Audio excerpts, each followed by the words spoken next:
नमस्कार. आम्ही वेळ घेतली आणि आमचा काळाघोडा चालू केला आणि थेट निघालो ट्रेकिंगसाठी. ट्रेकिंगसाठी जाताना आम्ही आमच्या कॉलनीला बाय बाय केलं आणि पुढं निघालो. थेट मित्राचं घर लागलं, मित्राला बाय बाय केलं. निलेश जाऊ दे जोरात, काळाघोड्याचा घेर बदल कमी कमी 175 ते 180 किलो वजन असेल असं. किती म्हणते अक्षय? 175 ते 80. 175 ते 80 किलो वजनाचे घोडे त्या काळ्या युनिकॉर्नवर बसलेले आहेत. गाडी बघा फर्स्ट गिअर लावून चाललेले. फार समोरचा रस्ता आहे, त्या रस्त्याला जाऊ दे. आजचा हा आपला रस्ता फक्त पाऊल वाट आहे. आपण याच्यावरूनच आपली टू व्हीलर चालवणार आहेत, त्यामुळे थोडस सांभाळून चालव. अरे अरे अरे जाऊ दे जाऊ दे जाऊ दे. इकडून बघा, इकडून नुसते झाड आहेत आणि तिकडून पण बघा झाड आहेत आणि या झाडांचे पानं गळून गेलेले आहेत. आता काही दिवसात पाऊस चालू झाल्यानंतर यांना पालवी फुटेल, पुन्हा जंगल हिरवगार होईल. ही जंगल सफारी करण्याची मजाच काही वेगळी असते मित्रांनो. तुमच्याकडे किती पैसा असू द्या, काही असू द्या, पण तुम्ही जर फिरण्याचा आनंद घेत नसाल ना तर त्या गोष्टीला काहीच महत्व नाही. इथनं समोरून वरती जाणार आहे आमची युनिकॉर्न. निलेश जाऊ दे सावकाश. मित्रांनो आपण घेताना उगाच युनिकॉर्न घेतली नाही, कुठेही रब आणि टप वापर करता येतोय. नाद करता काय. आता आम्ही उंच शिखरावरती आलेलो आहे. इथून सगळा उंच भाग दिसतोय, पाहून घ्या. आता आमची गाडीवर सपाटीला लागलेली काहीशी. याच रानातून मित्रांनो आम्ही ज्यावेळेस आमच्याकडं गुरं वासरं होते त्यावेळेस जनावरांना चारा घेऊन जायचो. इथं गवत कापायचं, डोक्यावर वजा घेऊन जायचा. खूप मग कष्ट केलेले आहेत. आम्ही म्हशी पण सांभाळायला, चाऱ्याला इकडेच घेऊन येत होतो.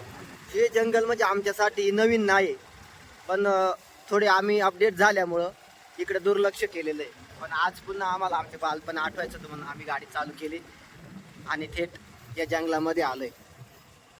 अशा पद्धतीने आमच्या युनिकॉर्नचा रस्ता इथेच संपतोय. आम्ही युनिकॉर्नला सेफ झोन मध्ये पार्किंग करतोय. निलेश गाडी लॉक कर. पार्किंग केली आणि आम्ही पाय पाय चालायला सुरुवात केली. चालायची आता सवय नसल्यामुळं थोडासा थकवा जाणवतोय, तरी पण आम्ही चालत राहणार आहेत. आमच्या तिघांच्या आधी पण 3 जण या किल्ल्यावर ट्रेकिंगसाठी येत होते. हे बघा उंच डोंगरावरून दिसणारा सुंदर नजारा. खाली मोर्चेवाडी, भोजदरी, विठे, जामगाव, चितळवेडे, निळवंडे असा काही गावांचा परिसर दिसतोय.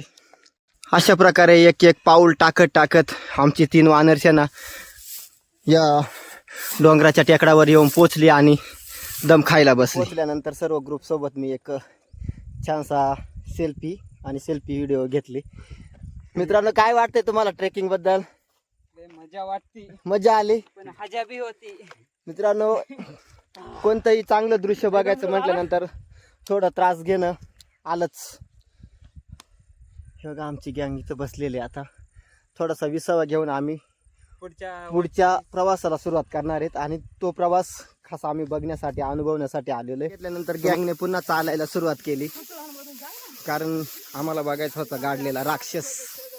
अंदूक मध्ये अकोले तालुका दिसतोय, त्याच्यानंतर इंदुरी, मेंदुरी, इकडे खालच्या बाजूला विठे, इकडे पुढे समोरच निळवंडे धरण दिसतंय. सध्या वातावरण गढूळ झाल्यामुळं दिसणं व्यवस्थित नाही होत, त्यामुळं आता आम्ही पुढच्या प्रवासाला निघतोय. अक्षय गेला, निलेश पण गेलाय. गाईज एक पाऊल ठेवता ठेवताना विचार करावा लागत आहे. जर का पाय सटकला तर डायरेक्ट खाली गडबड्या जाऊ शकतो.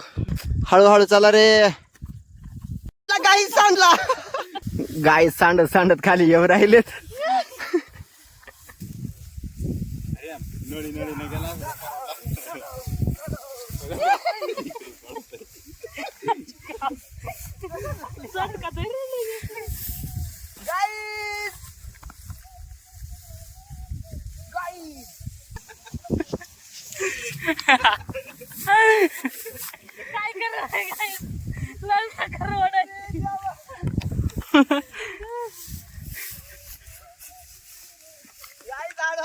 काय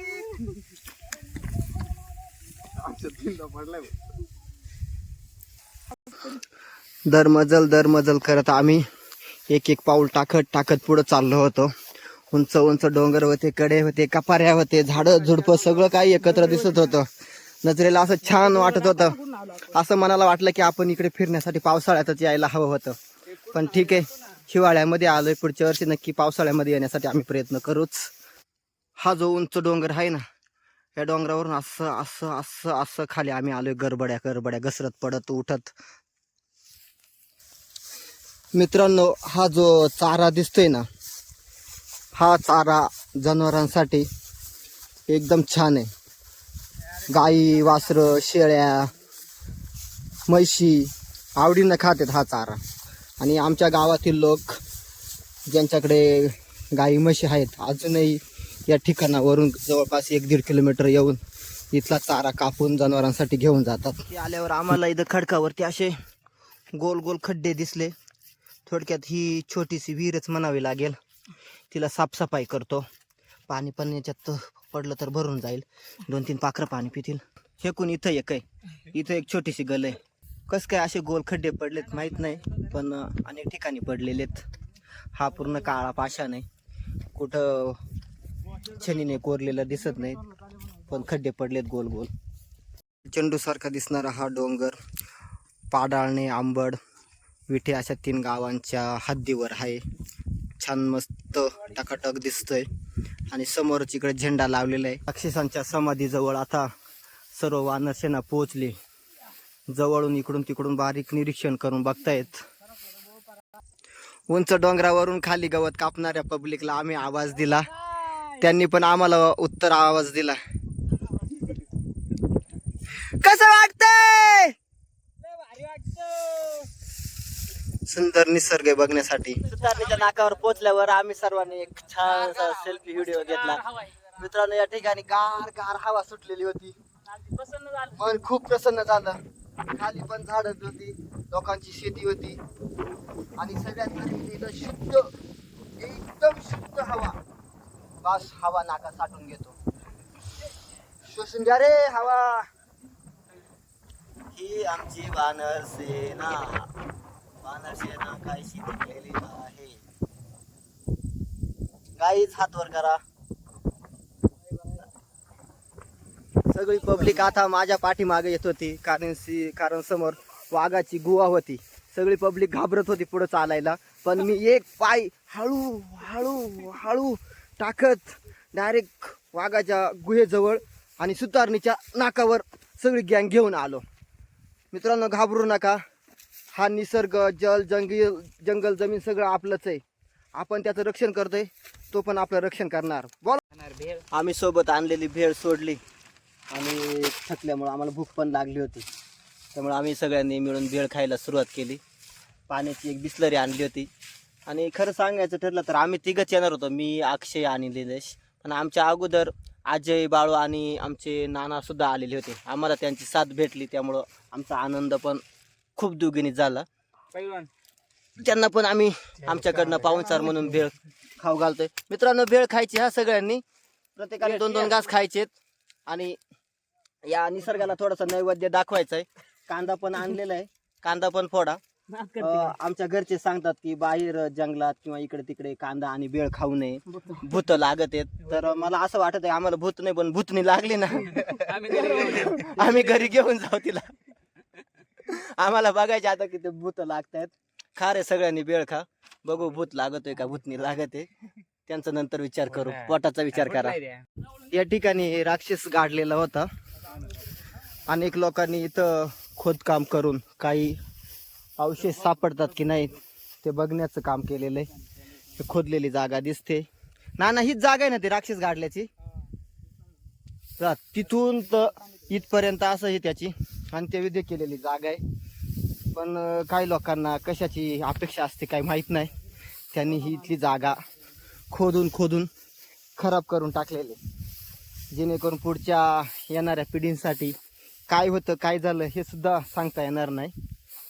पण असो, इथं राक्षस गाडला होता. दर्शन घेऊन आता आमची सगळी गँग आमच्या परतीच्या प्रवासाला निघालेली झाला. भेळ खाल्ली होती, एनर्जी भेटली होती. पाय पण सटकतायत. बघू आता इकडून असं समोरून डोंगराच्या पोटानं आम्हाला त्या गोल दिसणाऱ्या डोंगरावर जायचंय. इथं पुढे ना एक वाघाची राहायची जागा आहे तिथे. हा, दाखवतो का तू? हा, चला माझ्या पाठीमागे. बिबट्या नसेल तर मी येईल. चला आता आपण वाघाची गुहा बघायला जातोय. अक्षय आपला आता त्या गुहेचा मार्गदर्शक. शेवटी आम्हाला वाघाची गुहा सापडले आणि जो वाघाची गुहा दाखवायला घेऊन आला अक्षय, तो 10 वेळेस पडला इथपर्यंत. इथं वाघाची गुहा आहे मित्रांनो, दाखवतो खाली गेले. मला गुहेमध्ये 2 वाघ दिसले. आजची ट्रिप आमची खूप अवघड झालेली. फुल यायला लागलीत पोरांची. अन्नरवरतीच बसलेला आहे. हुप हुप, हळूहळू चला. प्रत्येकाने स्वतःच्या शरीराची काळजी घ्या. सांडले तर इथंच वाघासाठी ठेवून देण्यात येतील. हळूहळू चला रे मित्रांनो. ही जी उंच रोवलेली दगड आहे, या दगडाच्या एका बाजूला आंबड, दुसऱ्या बाजूला पाडळणे आणि तिसऱ्या बाजूला विठा भोसदरी, असे 3 गावांची जी हद्द आणि आपण आरण म्हणतो ते आरण या ठिकाणी रोवलेले. आता आम्ही 3ही गावांच्या हद्दीवर आहेत. 3ही गावांना सुखी संपन्न आरोग्याची आम्ही देवाकडे प्रार्थना करतो. आणि आमच्या परतीच्या प्रवासात शेवटी सर्व जंगल सफारी करून आम्ही येऊन पोहोचलो आमच्या धनुजवळ. आमची धनु तब्बल 2 ते 2.5 तास बेवारसपणे लावलेली होती, पण या निसर्गाने तिचं संरक्षण केलेलं आहे. जैशी ती आहे गाडी आमची मित्रांनो, पाहू शकता. आता आमचा रायडर गाडी चालू करतोय आणि रिटर्न घेतोय. चला बाय बाय. गाडी अतिशय तीव्र उताराच्या दिशेने गाडी चाललेली आहे. निलेशने गाडीला डायरेक्ट स्पेशल गिअर टाकून दिलेला आहे आणि दर मजल करत गाडी चालवतोय. मित्रांनो तुम्हाला सांगतो, गाडी खाली टेकते अक्षरशः. गाडीचं काही खरं दिसत नाही. गाडी म्हणाल माझीवाली आज तुम्ही पूर्ण दयनीय अवस्था करून टाकले, पण तरी असू द्या. शेवटी हिने कोण आहे ती, तिला काय होणार नाही. आपण तिचे पैसे मोजलेले, चिचुके नाही मोजले. आणि असं करत करत करत आम्ही शेवटी आमच्या मेन हायवेला लागलो. चिकून हा रस्ता कसा आहे बघा.